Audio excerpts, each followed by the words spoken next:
Alright, so we're out here today because this glue really smells, and I just finished gluing that up together. But now we have our pump inside sitting at the bottom, and then we have our drain on top of that, so that's going to keep our biomedia nice and happy, not going to get stuck in the pump. We drop that in.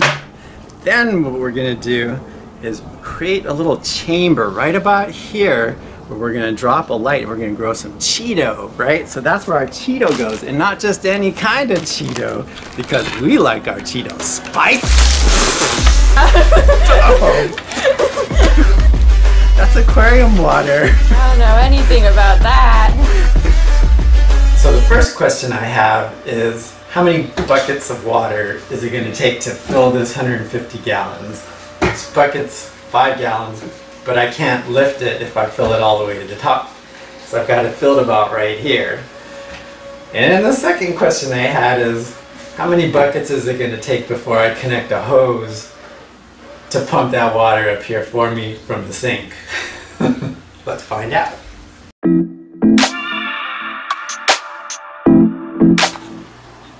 So I'm at about 6 buckets, maybe 7, I think I lost count. And I put this cheap little pump in there to start mixing the salt. It's a pump I've had from back in the olden days. You can just feel the flow coming out of it, or a power head, whatever you call it. But you can see why you need a much stronger pump. Got one obstacle in the way of that water making it all the way down the tank.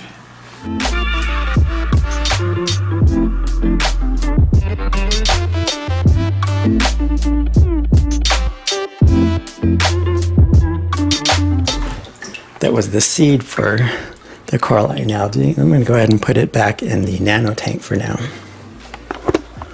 Let's do that together. Ooh.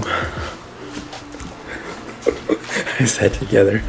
And I think there was quite a bit of water left in there.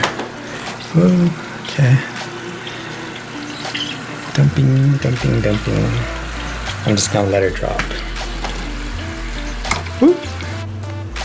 Now on the other hand, look at the flow out of this cheapo little $9 power head. Little pump. That's crazy.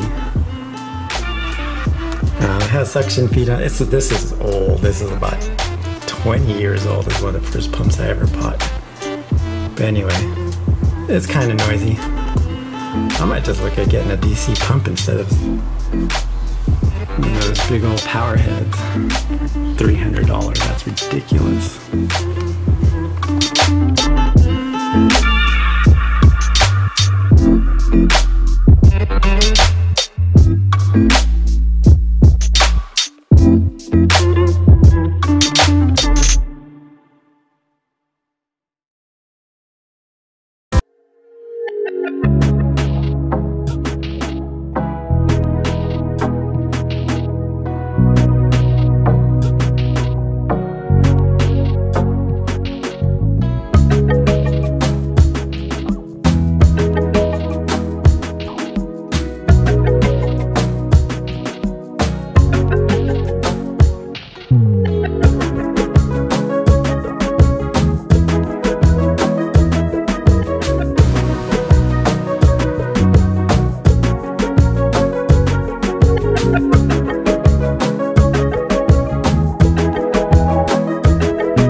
either be floating or sinking about now. If it's sinking, that's the preference, because we want a little bit of pressure to be put on that ball.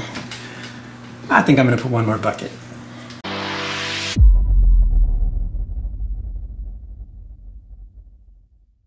It looks pretty good for today. I just want to get the water mixing.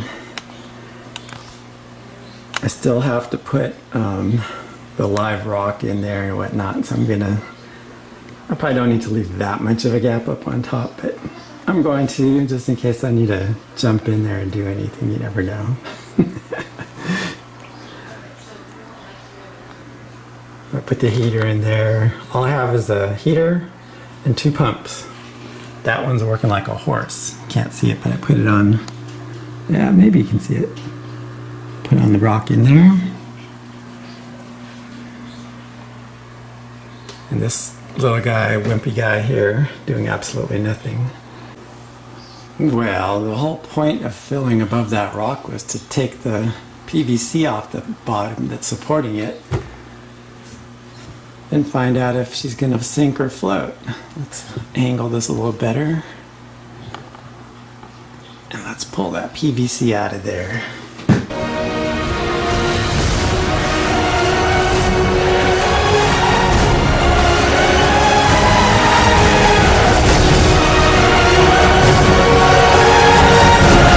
Well, definitely had a little bit of a sink to that. You can see it had a little bit of a bounce. But it's very light compared to what it would have been without the styrofoam in there. Let me tell you, that was light. It almost had a buoyant bounce to it. Cool, I'm excited. Bumping into everything over here. Looking pretty yummy. Spicy Reef here, signing off.